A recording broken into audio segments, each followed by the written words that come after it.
Айде да си точно.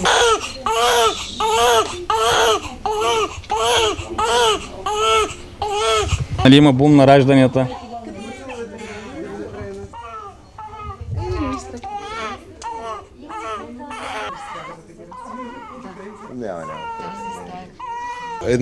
Едно бебе, което е със сигурност малко по-голямо от стандартите за страната, от средните, може би и за Европа. Това е нормално, всички бебета над 5 кг се водят едри, макар и не гиганти. Бебета, които не са абсолютно изключение, но все пак